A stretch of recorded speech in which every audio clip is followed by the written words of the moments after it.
Bismillahirrahmanirrahim. Assalamualaikum warahmatullahi wabarakatuh. Bismillah, alhamdulillah, wassalatu wassalamu ala rasulillah Sayyidina Muhammad bin Abdillah wa ala alihi wa sahbihi wa ala la hawla wa la quwata illa billah amma ba'du. Kita lanjutkan terkait dengan bahasan tentang jenazah dan perawatannya. Pada bahasan kedua kemarin kita sudah membahas tentang hal-hal yang harus ditunaikan setelah seorang meninggal dunia, antara lain adalah memandikan jenazah, yang kedua adalah mengkafani. Kemudian kita lanjutkan pada bahasan berikutnya adalah setelah memandikan, mengkafani, maka kewajiban yang dilakukan oleh yang harus dilakukan adalah menyolatkan jenazah. Bagaimana sebenarnya hukumnya menyolatkan jenazah itu? Ketepatan hari ini, pagi ini, tadi saya setelah subuh ditelepon oleh sahabat saya, beberapa dosen, sesuatu yang mengejutkan. Innalillahi wa inna ilaihi rajiun. Almarhum mantan dekan syariah Pak Haji Sutrisno meninggal dunia. Mudah-mudahan Allah mengampuni segala kehilafannya, menerima segala kebaikannya, dan beliau adalah orang yang lama menjabat di Fakultas Syariah, kalau tidak keliru adalah 3 periode ya. Mudah-mudahan apa yang telah dilakukan dalam rangka perbaikan di Fakultas Syariah Allah Ta'ala diterima sebagai sebuah amalan sholihah.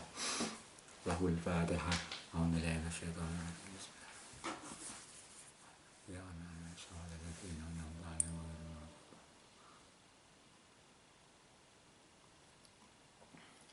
Baik, kita lanjutkan tentang terkait dengan hal-hal yang harus dilakukan setelah memandikan, kemudian mengkafani. Maka tahapan ketiga adalah as-salatu alaihi, ya. As-salatu alaihi, as-salatu alal mayyit. Jadi menyalati kepada orang yang meninggal dunia. Di dalam kitab Al-Fiqhul Islami wa Adilatuhu disebutkan tentang bahasan ketiga adalah as-salatu alal mayyit. Pertama adalah hukum sholati alal mayyit. Bagaimana status hukumnya orang mensolati kepada orang yang meninggal dunia. Disebutkan as-salatu alal mayyit ghairu asy-syahidi fardhu kifayatin al-akhya bil ijma', ya. Jadi melaksanakan sholat kepada orang yang meninggal dunia selain orang yang mati syahid adalah hukumnya fardu kifayah bagi orang yang hidup, ya. Ini adalah ijma' ulama. Artinya apa? Ketika ada sebagian orang yang sudah melakukan, maka yang lain sudah dianggap gugur, ya. Di kitabnya Wahab Az-Zuhaili juz 2 halaman 480, kat-tajhizi wal ghusli wat takfir wad dafni, ya. Wa idza fa'al ba'du walau waqitan saqata risbal bakin. Itu adalah makna daripada fardu kifayah. Apabila dilakukan oleh sebagian orang, maka yang lain hukumnya adalah gugur, ya. Waqad shalla as-sahabatu 'ala nabi wa amara nabi bi sholati 'ala saqti wa tifli wa shalla nabi 'ala najasi. Jadi hal ini telah dilakukan oleh para sahabat kepada Nabi ketika beliau meninggal. Dan Nabi juga pernah perintahkan dan melaksanakan sholat kepada asyiktu, anak yang lahir yang belum asyiktu itu anak yang belum berusia, ya, keguguran, ya. Watifli, dan anak kecil. Wasallan Nabi ala najasi. Rasulullah SAW pernah melaksanakan sholat kepada seorang najasi, Raja Habasah. Jadi ketika Rasulullah mendapatkan info terkait dengan kematian Raja Najasi, Rasulullah melaksanakan sholat dan Rasulullah mendapatkan teguran itu, wala tusolli ala ahadin minhum mata abada, ya. Dalam riwayat Abi Hurairah yang dikutip Imam Muslim disebutkan wa Nabi radhiyallahu anhu anna Rasulullah na'an Najasiyah. Jadi mendengar kabar berita duka tentang kematian seorang Najasi fil yaumil ladzi mata fi, pada waktu dia meninggal. Fa kharaja ilal musalla, Rasulullah keluar ke musalla. Fasofa fihim, Rasulullah membuat sof, ya, membaris, ya, para sahabat, yang bakab baru arba'an, dan melaksanakan takbir 4 kali. Jadi pelaksanaan sholat jenazah, sholat mayit itu adalah takbir 4 kali ya. Kemudian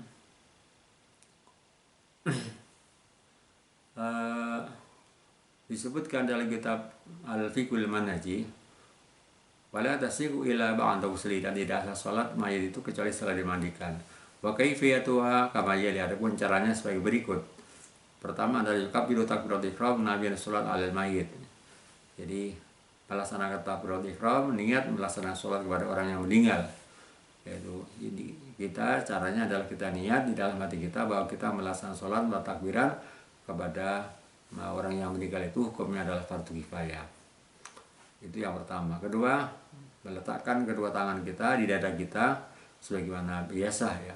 Rakaat pertama adalah membaca Fatihah ya.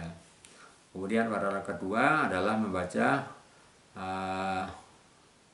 membaca sholawat kepada Nabi. Yang ketiga adalah mendoakan kepada orang yang meninggal. Yang keempat adalah mendoakan kepada mayit ya. Dan ini adalah menjadi tujuan utama daripada sholat kepada mayit. Dalam sebuah hadis riwayat Bukhari disebutkan Antol Khattab bin Abdullah bin Auf qala sholaitu khalfa Ibnu Abbas radhiyallahu anhu ala janazatin faqara fi fatihal kitab faqala liya'lamu anna sunnah ya. Hadis riwayat Bukhari ya. Jadi sahabat Auf Abdullah bin Auf ini melaksanakan sholat di belakang Abdullah bin Abbas. Kemudian Ibnu Abbas membaca Fatihah, kemudian dia mengatakan liya'lamu anna sunnah ya.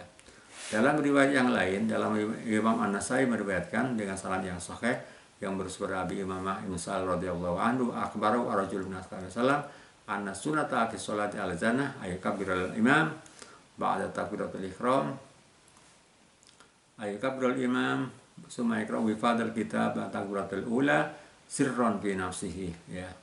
Wa summa yusalli 'ala nabi wa lisu'a du'a li janazati fi takbirat wa la yaqra'u bi syai'in min hunna summa yusallimu sirron fi nafsihi. Ini adalah hadis yang bicara tentang salat mayit atau salat jenazah. Kemudian disebutkan wa aqallu du'a yaqul Allahumma arhamhu wa Allah firlahu. Kemudian doa yang sempurna adalah wa akmalu ayatu alahu bid du'a il masur. Allahumma ighfir li hayyina. Ya, jadi doa yang maksur, doa yang panjang, yang sempurna adalah Allahumma ighfir li hayyina wa mayyitina wa syahidina wa ghaibina wa saghirina wa kabirina wa dzakarina wa unthana. Allahumma man ahyaytahu minna fa ahyihi 'alal islam wa man tawaffaytahu minna fa tawaffahu 'alal iman. Rawahu at-Tirmidzi. Jadi intinya adalah membaca doa ini, doa yang panjang ini.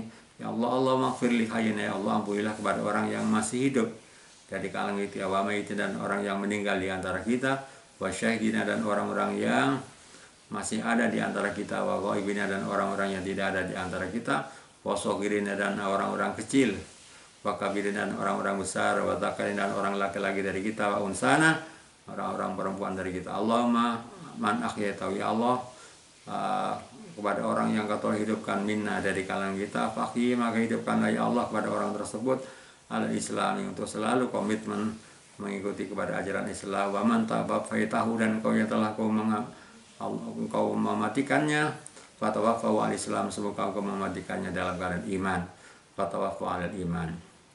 Kemudian disebutkan di dalam riwayat yang lain disebutkan Allahumma hada am'uduka wa ibnu abdaika, Allahumma hadi min ummatika wa ibnatu amadika, wa Allahumma hadi amatuka wa ibnatu amadika kharaja min raqid dunya wa sa'atiha wa mahbubihi wa akhibaihi ila dhulmatil qabri wa ma walakihi kana yashhadu an la ilaha illallah wa nashhadu an la ilaha illa anta wahdaka la wa anna muhammadan abduka wa rasuluk wa anta a'lamu bihi minna. Allahumma innahu nazala bika wa anta khairu manzulin bihi wa asbaka firan ila rahmatika wa anta ghairiyun an abdabi wa qad ji'naka raghibina ilaika syufa'a lahu.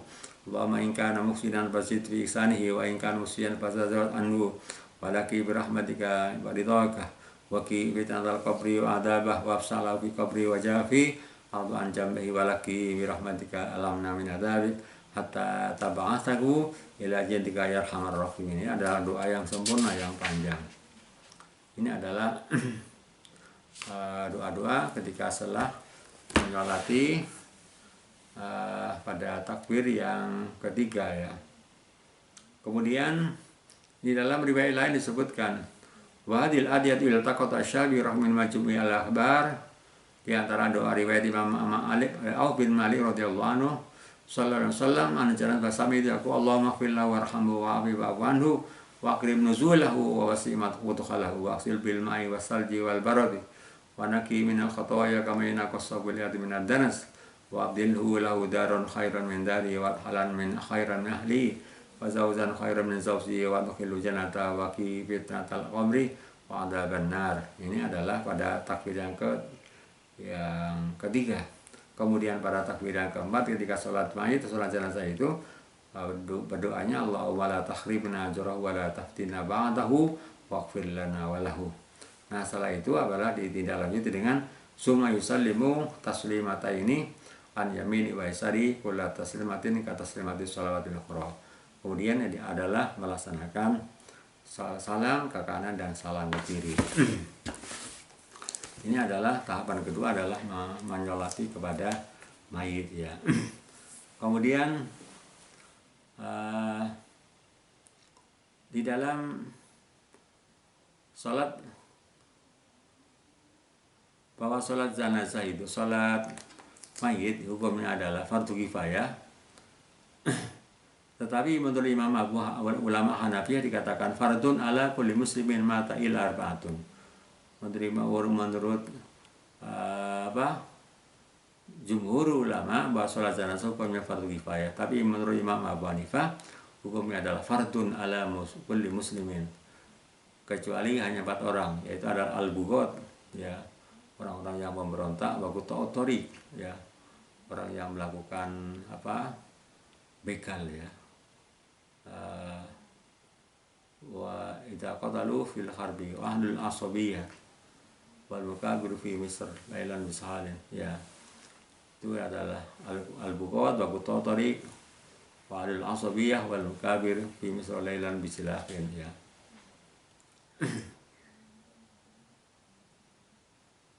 Siapa bughat itu? Awamun muslimuna kharaju ala ta'atil imam yang melakukan pemberontakan. Fala yusaluna wa yusalli alaihi ihanatan lahu. Quta'ut thariq ja'al minal muslimin kharaju minal marati qasyaqdil amwali. Jadi orang yang melakukan begal ya. Itu adalah enggak dimandikan. La yusalun wa yusalli alaihim. Kemudian ahlul usbah alladzina yata'awanu 'alal dhulmi wa yaghdabuna 'alal qaumi aw al qabilah fa hakama al maqtulin min fil asabiyah ya. Ini orang yang melakukan teror ya. Kemudian man aula bisolati ala janazah, siapa yang lebih utama untuk melaksanakan sholat jenazah itu? Dalam hal ini ada 3 pendapat. Pertama adalah as-sultan in hadra aw naibu aw haqqu bisolati alal mayyit. Jadi para pejabat negara ini ya, kalau memang datang ya. Wa ilam yaqtur fa yuqaddam yamul hayy. Jadi tokoh yang ada di kampungnya ya. Itu diantaranya. Kemudian adalah menurut Imam Malik dan Hanabilah akan misalat bil ayat ala man awsa al mayyit sholli alaihi. Kalau orang yang diwasiati untuk melaksanakan sholat kepadanya. Ini adalah hal-hal yang terkait tentang sholat jenazah ya. Kemudian tadi sudah dijelaskan bagaimana teknisnya tentang sholat jenazah. Berikutnya adalah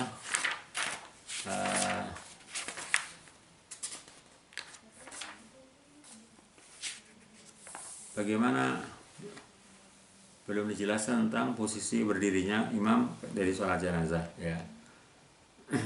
Waqtala fal buka kita timakan waktu biam amal jenazah. Jadi menurut ulama Syafi'iyah disunatkan bahwa imam orang yang sholat itu di kepalanya ya, di kepala daripada lurus dengan kepala daripada orang yang meninggal ya. Indarosi ar-rajuli wa inda azin ajazil unsa. Kalau perempuan adalah dekatnya pantatnya. Ini adalah menurut mazhab Asy-Syafi'iyah ya. Kalau mazhab Hanabila adalah imam itu berdiri di dekat dada daripada orang laki-laki, kalau perempuan di tengah-tengahnya. Menurut Imam Malik adalah di tengah-tengah daripada orang laki-laki, di dekatnya pundaknya. Menurut Imam Abu Hanifah adalah ayakum al-imam biqida isadri mutlaqan, dekatnya lurus dengan dadanya ya. Ini adalah sholat bagaimana sholat mayit ya. Kemudian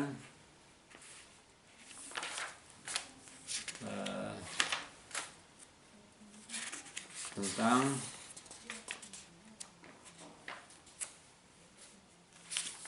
setelah menyolati adalah dafnul mayit ya, mengebumikan orang yang meninggal.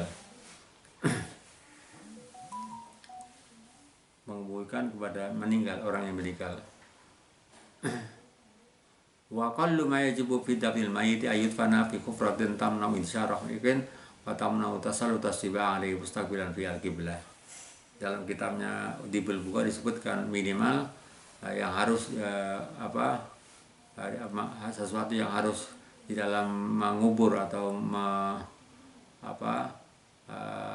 mengubur mayit itu adalah mayit itu dikubur fi hufratin, dalam liang yang mencegah tersebarnya bau daripada orang yang meninggal itu, dan mencegah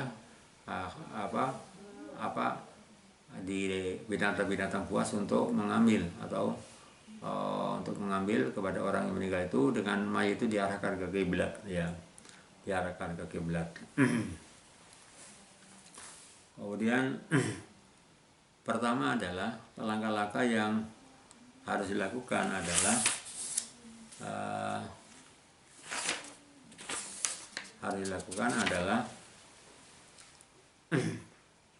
pertama ayat fanabi qabrin wa umkin qadra qamatir rasul mutalbi wa pastin. Jadi bahwa mayit itu dikubur di liang di mana dalamnya adalah setinggi setinggi orang laki-laki yang mungkin 1,5 meter lah ya. Wa yuwasa qadra sibrin wa sibrin qadra dira'in wa sibrin. Kemudian dilapangkan kuburannya itu, dilebarkan kira-kira 1 dira dan 1 dira dan 1 jengkal ya.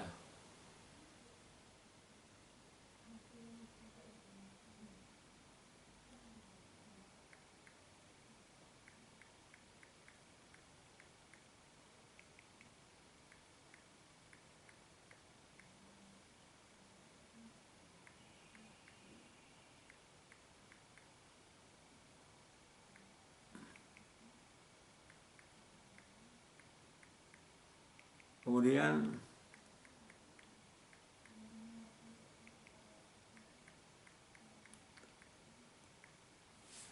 yang kedua adalah hal ini berdasarkan pada hadisnya Abi Dawud dan At-Tirmidzi, dan beliau mengatakan bahwa ada haditsun hasanun sahih ya, bersumber dari riwayat Hisham ibnu Amir radhiyallahu anhu Rasulullah qala fi qatla Uhudin. Rasulullah SAW pernah bersabda kepada orang-orang yang mati dalam perang Uhud, jadi orang-orang meninggal dalam perang Uhud, ikhfiru wa amsiu wa ahsinu. Jadi galilah dan perlebarlah, wa ahsinu, dan buatlah dengan cara yang paling baik. Jadi cara membuat galian itu cukup harus yang bagus ya. Itu yang tahap pertama. Yang kedua adalah wa yajibu ayu doa ayud ja'ala jam yamini wa aywaja ilal kibrah ya. Jadi mayit itu wajib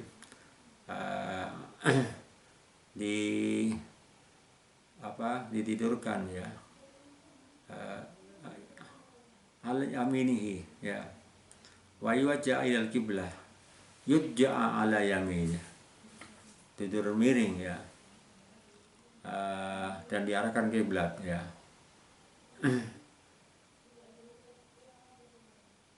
Ini adalah langkah kedua. Wa yusan wa yakul qabru lahdan ingkal adu usul batal qabrin muslim. Jadi hendaknya liang kuburan itu adalah liang lahat ya. Dalam sebuah hadis riwayat Sa'ad bin Abi Waqqas, Rasulullah SAW qala fi maradi mautihi, ketika Abi Bakwas berkata ketika pada saat yang menyebabkan dia meninggal, al-khidu li lakhdan wansibu ali al-labana nasban, jadi buatlah liang lahat untukku dan pasanglah kepadaku al-labin, bata ya, bata merah ya, kama sona abi Rasulillah ya. Ini adalah membuat namanya Allah liang lahat. Kemudian berikutnya adalah yusan aisalla al mayit min qabili min kibali rosi baya antu asfali qabri wa imadatu ya. Ini setelah dimasukkan kemudian diarahkan ke kiblat ya, kemudian waisan ayatu khala al-qabli taswati aqrabun nas ila ilmi dzukur wa yaqula. Jadi ketika memasukkan mayit itu ke kuburan, maka orang yang masukkan itu membaca doa ya, bismillah wa ala sunnati Rasulillah ya. Karena di dalam hadis Ibnu Umar radhiyallahu anhu sallam qala karena Nabi sallam kan idawatu al-mayit di qabri, Rasulullah SAW ketika meletakkan mayit di kuburan, Rasulullah berdoa bismillah wa ala sunnati Rasulillah, bismillah wa ala sunnati Rasulillah. Ini adalah beberapa penjelasan di dalam kitab Al-Fiqhul Manhaji ya.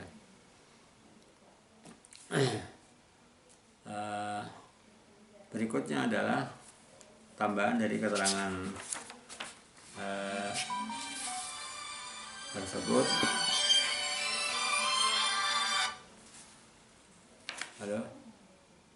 Halo Pak Hamam. Ya. Saya tanya sama Khalid putranya, ini sekarang mau dimandikan, habis dimandikan nggak lama dimakamkan. Dimakam di mana? Semua sudah kumpul. Di sini dekat sini. Oh, bukan. Semuanya sudah kumpul. Oh iya ya. Di belakangnya di Karanglo sini, di belakangnya di Kaplat Pak. Oh situ ya. Oke. Nah, katanya keluarga sudah kumpul semua. Ya, selain ke sana saya. Oke. Ya. Ya. Berikutnya adalah itulah hal-hal yang terkait dengan pemakaman daripada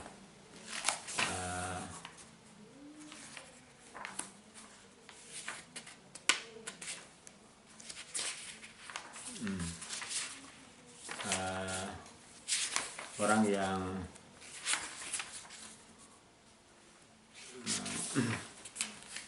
terkait dengan menyolati kemudian menguburkan, kemudian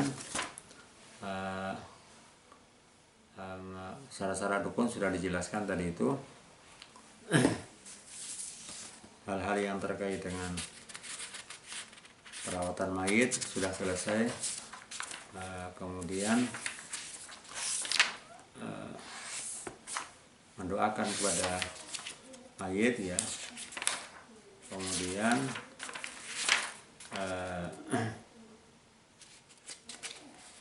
kita memberikan doa, mendoakan kepada keluarganya mudah-mudahan sabar dalam menerima musibah ya. Ini adalah semua dikembalikan kepada Allah Ta'ala. Mendoakan, memberikan mendoakan, membacakan istighfar dan mendoakan kepada orang yang meninggal, itu ada hal-hal yang dilakukan setelah mayit itu meninggal ya. Saya kira itu beberapa hal yang dapat kami sampaikan, karena sebentar lagi kita akan bertepatan dengan materi tentang masalah tasyisul mayit ya. Dan saya akan takziah kepada almarhum Bapak Sutrisno. Mudah-mudahan beliau diampuni segala dosanya, diterima segala amal baiknya. Saya kira itu saja yang dapat kami sampaikan. Terima kasih. Kurang lebihnya maaf. Assalamualaikum warahmatullahi wabarakatuh.